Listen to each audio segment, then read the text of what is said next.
Welcome back to the channel. On today's episode, we're going to cover maybe you have been blacklisted, and if so, what can you do about it? We're also going to touch on things, what you can do to avoid being blacklisted in the future. Now, if this is the first time showing up to my channel, thank you for stopping in. I appreciate it. All we do on this channel is put out weekly content to help notary signing agents start, grow, and scale their business to have more revenue for their family and more time freedom to do what they like to do. Now, if you like that kind of content, feel free to like the video, share, and of course, subscribe to the channel. We would greatly appreciate it. Now on to the video. So, have you been blacklisted? Now, how do you even know if you've been blacklisted? This is a challenge because unless you're a signing service owner and you have access to the platform or the company knowledge, you won't really know for sure if you've been blacklisted. Now, there are a couple ways around this. You can always ask the signing service owner, which I'm going to get into in the end, but they're typically not going to disclose this information to you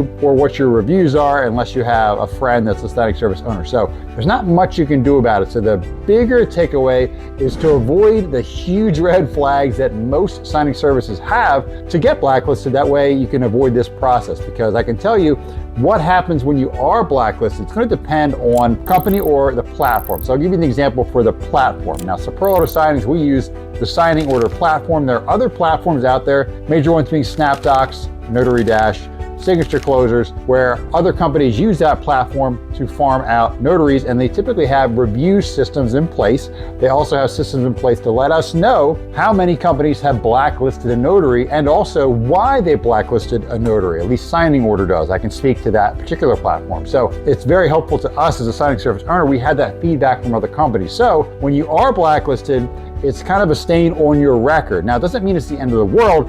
It just means you have to fight a little bit harder to get over that hump. And there are still plenty of notaries we work with that have had blacklisted companies that they don't want to work with them particularly for whatever reason, or they even have a bad review. Not many, but there are a few exceptions where someone has a bad review that to us is kind of in the gray area, and they generally do an amazing job, and it's kind of a one-off blip on the radar. So those people we will still work with versus the people that tend to operate not so great. So either way, not much you can do about it, not much to know. You might think you're being blacklisted because you're getting less texts one week than the other week. It's hard to know, okay? If you're not sure, you can always just ask the signing service owner or the manager of that company, and maybe they'll tell you if they blacklisted you or if they don't want to work with you anymore. Sometimes they'll be upfront and honest about it. Other times they may beat around the bush or never respond, but it never hurts to ask. Now, if you know you had a signing experience where there was an issue and maybe you didn't handle it right, and that's okay. We're all humans. We're going to learn from our mistakes, and in the moment, maybe you didn't handle it the best way and they potentially blacklisted you. Worst case is they never work with you again, but it doesn't hurt you if you want to nurture or rebuild the relationship or to build that bridge again, to reach out and just apologize and say, hey, I don't think I handled that right because of XYZ. I apologize. That's not the way I typically operate.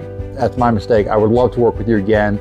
I love working with your team, and see where it goes from there. Best case is they get you back and start sending you closings again. Worst case, they don't work with you again, but either way, you've at least mended the fence, and mentally, you'll probably feel a lot better as well getting that off your chest. Sometimes you won't want to work with that signing service again if it was a terrible relationship, and that's okay too. That's the beauty of being in business. You get to choose your own clients. Now I'm going to cover how to avoid getting blacklisted, and these are going to be a lot of red flags that I have personally experienced and other signing service owners I know have experienced, and they can't stand these particular things, so please take heed. Number one is overbooking yourself. Now, the problem is, as notaries get more and more business, they see the money signs flashing, the cha-ching, cha-ching, the bright lights, and they try to slam their calendar full of as many appointments as possible. The problem is, if you don't leave enough adequate space when things go wrong in the day, which they always will, there's traffic, signers have questions, there's documents that are incorrect, the numbers are incorrect, the names are incorrect, and things start getting delayed, those other bookings afterwards on your calendar start getting later and later and later, and it's a domino effect negatively that impacts you getting late to all of these closings. That happens.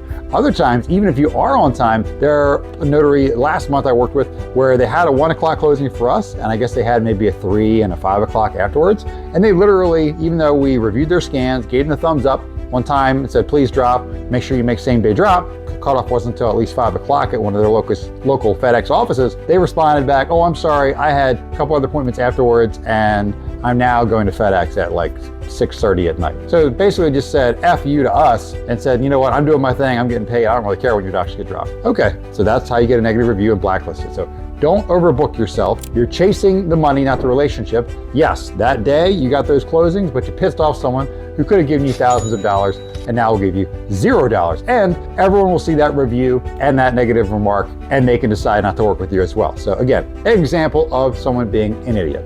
Next example, backing out of signings last minute.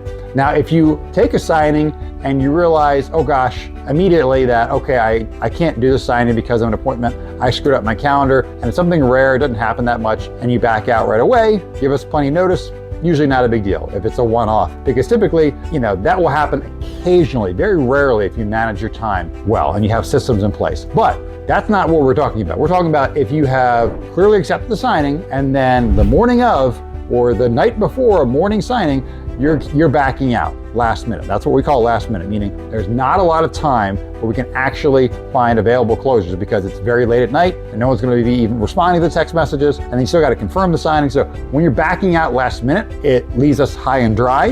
It's a bad look for us. It makes our client go, what the F? And it's just not a great experience. So there are exceptions, of course, true emergencies, you're in the hospital, car accident, things like that. Those will happen, and those are pretty obvious. If someone has a fantastic spotless record and that one-off happens, it is what it is. We eat it. We will figure out how to get around that, get someone assigned to it, and do our best and apologize to our client and eat the fee, whatever it is. So, but it's obvious. Like there is one particular notary that is in the loan signing system. One of the groups, I won't say which one, but they're on the newer side and they have a history of backing out. So much so that when you read their profile, it literally says there are 4 companies that have either left her a negative review or blacklisted her because she has backed out last minute. That is a terrible thing to see because every single company that sees her profile will not work with her because that's so obvious. It's just like 4 in a row, like, okay, well, this person clearly backs out. She doesn't really care about burning bridges, so why in the world would we work with her ever again? So that's a problem. So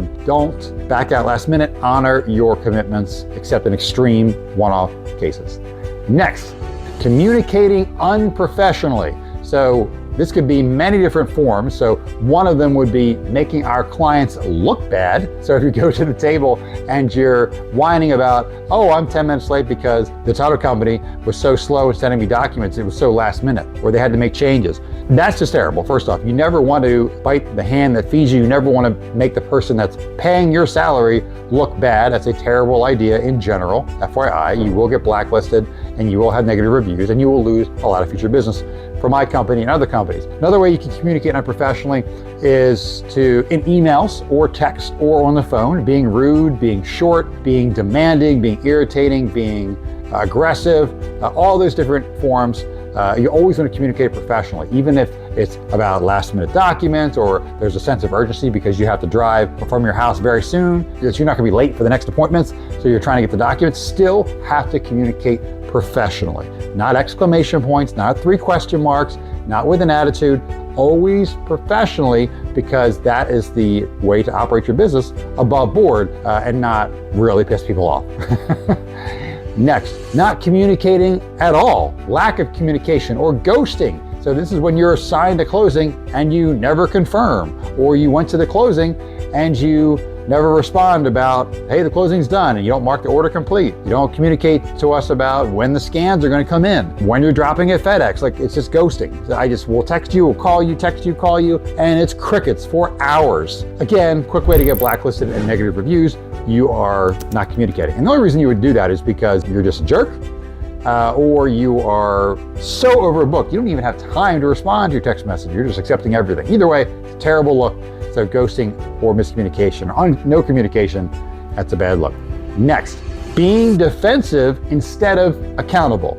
So when you make mistakes, which you will make mistakes, don't kid yourself. People promise us flawless signings. It never happens. You can try your best. But when you make mistakes, even if they're small mistakes, you miss a witness line, we missed an initial, we forget to check a box, not a big deal.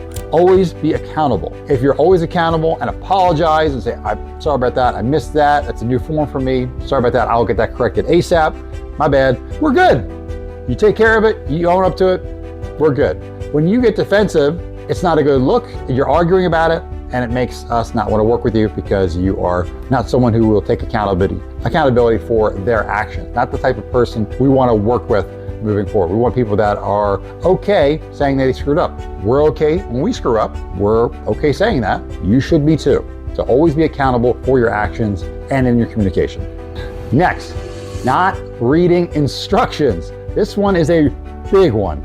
Every signing service owner and signing service company are going to have instructions throughout their email communication, as well as probably written instructions for every file that you're going to download and print out, or at least review before you print out the documents. Please read these. Even if it's a company you worked with for a long time, sometimes things change. Do not assume that they are the same. Even if you worked with a company for a long time, it is a mistake to not read the instructions. Even if they're 15 pages long, it is a mistake to not read the instructions. There will be something in there important, like please wait for approval before you drop those documents at FedEx or UPS, or we will have a problem. Sign all witness lines and print your name under it, or we will have a problem. There's always information in there that's critical to your signing. Oh, there's issues at the table. Please call us. Do not leave the table without calling us, or we will have a problem. Read the freaking instructions. So many notaries just gloss over this, and oh, it's 15 pages. I'm not printing and reading it. Okay, good luck. Good luck getting paid. Do your freaking job. Read the instructions. Every company's different. If you read the instructions and you follow what you're supposed to do, you check all the boxes, you're protecting yourself so you can get paid what you're due because you did everything as instructed, okay? And that's my segue into not calling from the table when there are issues. If the signer has an issue with the forms because there's a question on the document itself, they don't understand what the document is, they think the closing costs are wrong, they believe their name is different, they want to line out different names on the name affidavit. When things come up at the table, your standard reflexive response, if you can't solve the problem yourself, is to, 1 second, let's not do anything, let me call my hiring party and get confirmation we can do this, or get resolution on your question, or we'll eventually get the title company and they can get on the phone. But either way, if you don't call from the table and you try to wing it, become a hero and do your own thing and hope for the best and believe that whatever your decision was okay, or listen to the realtor's advice, you are doing yourself a disservice. You are going to set yourself up to have a reduced fee or no fee because you're taking it on your own to make decisions. Don't make those executive decisions. Call your hiring party and therefore pass the liability to them, and the onus is now on them. You've done your job, you've communicated to your hiring party, regardless of what happens, that way you can get paid, okay? Looking out for you. Okay, call the hiring party, always, okay? And lastly, I'm gonna throw you a random story in here. This happened literally last week.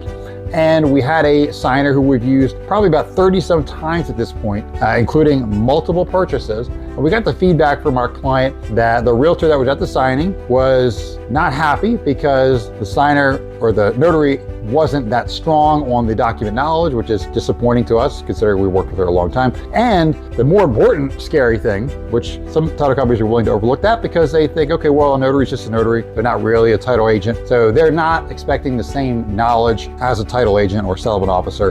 So we get that a little bit and we're okay with that. And we still appreciate the feedback. That way we can reach out and maybe suggest more training or have them work on seller signings or refis to get more practice, or steer them to our YouTube channel for some more information. But that's not the crazy part. The crazy part is this notary thought it was okay to bring food to the table and eat it at the table during the signing. And this food was, I guess, a bag of pistachio nuts. And she thought it was appropriate to bring food at the table. I'm not sure why. And not only that, eat the food at the table. And in this case, pistachios, apparently she was, putting them in her mouth and sucking the salt off of the nut and then putting, I guess, the scraps in the bag or on a plate or something on the side. And then with her, saliva-filled salty fingers and dirty fingers, then continuing the signing, passing documents to the signers.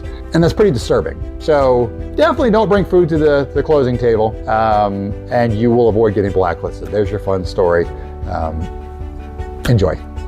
So Covered a lot of things to avoid getting blacklisted. If you think you've been blacklisted, you can always, again, reach out to the signing service owner or manager, apologize if you're trying to mend that bridge. And the other biggest part of that is just learn from any mistake you think you may have made and just move on. Not every bridge can be repaired, and that's okay. The bigger piece is, did we learn from that? Are we never going to do it again? I also share that I have a negative review on my SnapDocs profile. I think I've done maybe, I don't know, 20 or 30 SnapDocs closings ever in my thousands of closings. So obviously not much. But when I was a new signing agent, you know, I've got big fingers. I was sitting in my car waiting to go into an appointment. I was like 20 minutes early. Appointment came across and a SnapDoc. So there's a yes and a no button at the bottom. And I hit yes by accident. When I was trying to hit no, I just kind of hit it just slightly off. I hit yes by accident. Immediately called and said, hey, I apologize. I cannot cover that. I hit the wrong button. I meant to hit no because it's SnapDocs. Normally, if it's signing order or other platforms, I just don't respond if I'm not interested. But SnapDocs has that